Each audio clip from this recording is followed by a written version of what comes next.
Hello students, welcome to my channel. So today will be doing environment का part 4 और आज आपका chapter over हो जाएगा। ठीक है, आज हमारा लास्ट पार्ट है इन्वायरमेंट चैप्टर का। उसके बाद आप जो भी वीडियो रिक्वेस्ट करोगे I will make that video. ठीक है, so let's start today's video. और आप लोग पहले सारी वीडियोस देखो, इन्वायरमेंट के पार्ट 3 मैंने बना चुकी हूँ। ठीक है, this is the 4th part, पहले आप वो देख कर आओ, तभी आपको ये पार्ट समझ आएगा। ठीक है, और बहुत सारा प्यार दो वीडियोज़ को, do like comment and share. ठीक है, सपोर्ट करो बहुत सारा। Let's start today's video. ठीक है, सो इस वीडियो में हम करेंगे सस्टेनेबल डेवलपमेंट। सस्टेनेबल डेवलपमेंट क्या होता है? So sustainable development is the development that meet the need of the present generation without compromising the need of the future generation. Sustainable development आपको क्या कहता है कि आप लोग क्या करो, अपनी नीड्स को तो पूरा करो, लेकिन आपको फ्यूचर जनरेशन की नीड्स को कॉम्प्रोमाइज़ नहीं करना है। ठीक है, आपने जो भी आपने क्या करना है, अपनी नीड्स को, जो भी आपकी प्रेजेंट जनरेशन है जैसे हम हैं, हमने अपनी नीड्स को तो पूरा करना है, बट इतनी भी वेस्टेज नहीं करनी है कि फ्यूचर जनरेशन वालों के लिए कुछ बचे ही ना। ठीक है, सस्टेनेबल डेवलपमेंट कहता है कि अपनी नीड को पूरा करो, लेकिन विदाउट कॉम्प्रोमाइजिंग। आपने फ्यूचर जनरेशन की नीड को कॉम्प्रोमाइज़ नहीं करना है।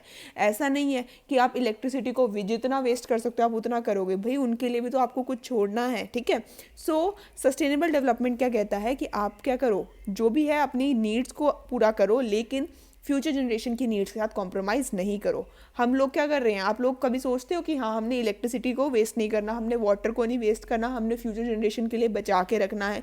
सस्टेनेबल डेवलपमेंट इसी चीज़ के ऊपर फोकस करता है कि आपने क्या करना है, फ्यूचर जनरेशन के लिए पेट्रोल डीजल उनके लिए भी बचा के रखना है, इलेक्ट्रिसिटी को आपने फ्यूचर जनरेशन के लिए भी बचा के रखना है। ठीक है, हम ये सब चीज़ें माइक्रो लेवल पे तो स्टडी कर लेते हैं। ठीक है, माइक्रो लेवल पे तो हम लोग ये चीज़ को फॉलो करते हैं।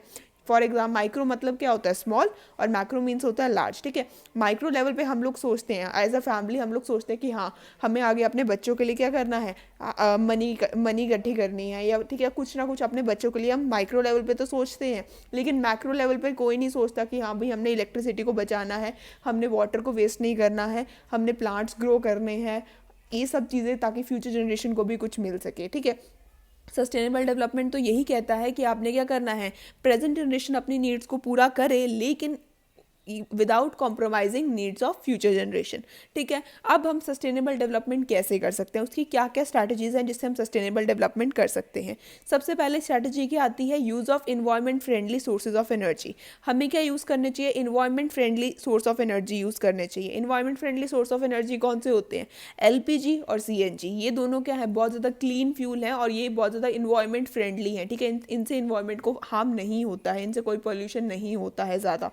These fuel must be use instead of petrol and diesel. Petrol और डीजल की जगह हमें क्या यूज़ करना चाहिए, एलपीजी या फिर सीएनजी यूज़ करना चाहिए। ठीक है, सेकंड आता है convert sunlight into solar energy and solar energy into electricity. हम इंडिया क्या है, इंडिया के पास एबंडेंट सनलाइट है, बहुत सारी सनलाइट है, तो हमें क्या करना चाहिए, सनलाइट को किस में कन्वर्ट करना चाहिए, सोलर एनर्जी में कन्वर्ट करना चाहिए, और उस सोलर एनर्जी से क्या प्रोड्यूस करनी चाहिए, इलेक्ट्रिसिटी प्रोड्यूस करनी चाहिए, और इससे क्या होगी, आपकी सस्टेनेबल डेवलपमेंट होगी। ठीक है, नेक्स्ट पॉइंट की तरफ चलते हैं, शिफ्ट टू ऑर्गेनिक फार्मिंग। हमें क्या करनी चाहिए, नॉर्मल फार्मिंग की जगह हमें किस में शिफ्ट करना चाहिए, ऑर्गेनिक फार्मिंग में शिफ्ट करना चाहिए।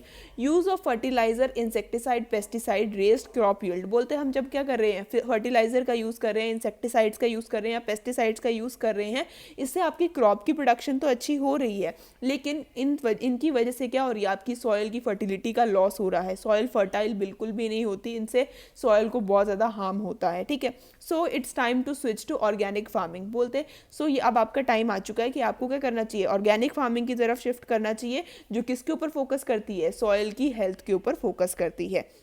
नेक्स्ट आता है पब्लिक मीन्स ऑफ ट्रांसपोर्ट। हमें क्या करना चाहिए, these transport are rapid, comfortable and economical. हमें अपने अपने व्हीकल्स पे जाने की जगह हमें क्या करना चाहिए, पब्लिक व्हीकल यूज़ करना चाहिए। फॉर एग्जांपल बस में जाइए आप, मेट्रो ट्रेन्स में जाइए, या कोई भी आप पब्लिक व्हीकल यूज़ करिए, ऑटो यूज़ करिए, क्योंकि इस ये क्या होते हैं, इकोनॉमिकल भी होते हैं, और यहाँ पे आपका बहुत सारी मनी भी, आपकी भी कॉस्ट ऑफ ट्रांसपोर्टेशन क्या होती है, कम होती है। ठीक है, और अगर हम क्या करते हैं, अपने प्राइवेट व्हीकल्स लेके जाते हैं तो उससे बहुत ज़्यादा पॉल्यूशन होता है, और अगर हम पब्लिक मीन्स ऑफ ट्रांसपोर्ट का यूज़ करेंगे तो इससे पॉल्यूशन क्या होगा, कम होगा। फिफ्थ पॉइंट आता है मैनेज द वेस्ट। बोलते हैं हमें क्या करना चाहिए, जो भी आपका वेस्ट होता है उसको क्या करना चाहिए, मैनेज करना चाहिए। Rather than allowing industrial waste and household garbage to litter around, हमें ऐसा नहीं करना चाहिए कि हम गार्बेज को इधर उधर कहीं भी रोड्स वगैरह पे फेंक रहे हैं, उसको प्रॉपर आपको क्या करना चाहिए, गार्बेज बॉक्स में डालना चाहिए, ठीक है। और हमें इंडस्ट्रियल वेस्ट को भी ऐसे स्ट्रीम्स या फिर रिवर्स में नहीं फ्लो करना चाहिए, हमें उसको उसकी भी क्या करनी चाहिए, मैनेजमेंट करनी चाहिए। और हाउस होल्ड वेस्ट को भी हमें क्या करना चाहिए, मेन्योर की तरह यूज़ करना चाहिए in the process of organic farming. Manure का मतलब क्या होता है, खाद, ठीक है। हाउस होल्ड वेस्ट को हम किस तरह यूज़ कर सकते हैं, खाद की तरह यूज़ कर सकते हैं।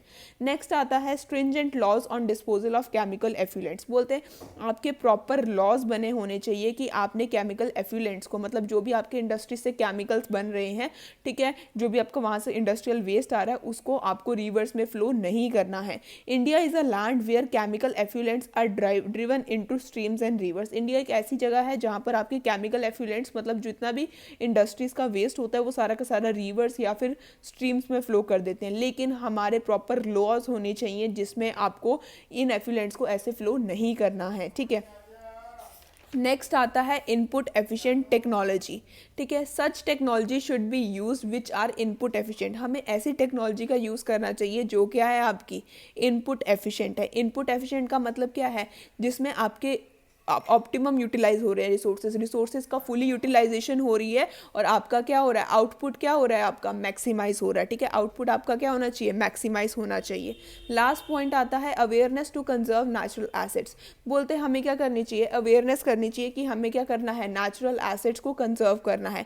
नेचुरल एसेट्स क्या हो गए, आपके ट्रीज हो गए, ठीक है, कुछ भी नेचुरल चीज़ें, उनको हम क्या कहते हैं, नेचुरल एसेट्स कहते हैं।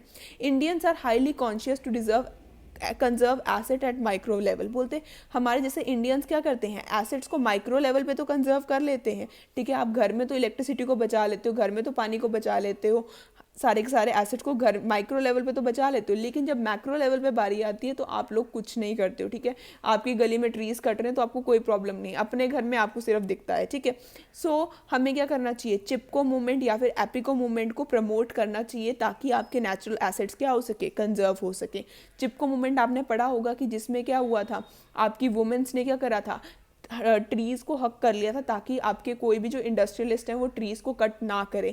और एपिको मूवमेंट में आपका क्या होता है, ट्रीज़ को ग्रो करने का प्रोसेस क्या होता है, प्रमोट होता है कि ट्रीज़ को ज़्यादा से ज़्यादा ग्रो करो। तो हमें क्या करनी चाहिए, अवेयरनेस फैलानी चाहिए ताकि आपके क्या हो, नेचुरल एसेट्स को हम लोग क्या कर सके, कंजर्व कर सके, ठीक है। सो इसके 8 पॉइंट्स हैं। पहला क्या था, इन्वायरमेंट फ्रेंडली टेक्निक यूज़ करो जैसे कि LPG and CNG। Second point क्या है, आपने सनलाइट को किस में कन्वर्ट करना है, सोलर एनर्जी में, और सोलर एनर्जी को किस में कन्वर्ट करना है, इलेक्ट्रिसिटी में, ठीक है। थर्ड पॉइंट क्या आता है, हमने किस में शिफ्ट करना है, ऑर्गेनिक फार्मिंग में शिफ्ट करना है। फोर्थ पॉइंट क्या आता है, आपको क्या यूज़ करनी चाहिए, पब्लिक मीन्स ऑफ ट्रांसपोर्ट का यूज़ करना चाहिए, ठीक है। फिफ्थ पॉइंट आता है आपका कि हमें क्या करना चाहिए, वेस्ट को प्रॉपरली मैनेज करना चाहिए। सिक्स्थ पॉइंट है आपके प्रॉपर लॉज होने चाहिए कि आपने केमिकल एफ्लुएंट्स को कैसे डिस्पोज करना है। सेवन्थ पॉइंट आता है आपने क्या करनी है, इनपुट एफिशिएंट टेक्नोलॉजी यूज़ करनी है, मतलब जिसमें आपके रिसोर्सेज का अच्छे से यूटिलाइज हो और आपका आउटपुट क्या आए, ज़्यादा से ज़्यादा आए। लास्ट आता है कि आपको अवेयरनेस करनी चाहिए ताकि लोग क्या करें, नेचुरल एसेट्स को कंजर्व करें, ट्रीज़ को कंजर्व करें, ट्रीज़ को कट ना करें, ठीक है। आई होप आपको आज का वीडियो लेक्चर अच्छा लगा होगा। इन्वायरमेंट चैप्टर हमारा यहीं पर ख़त्म होता है। Thank you, keep supporting.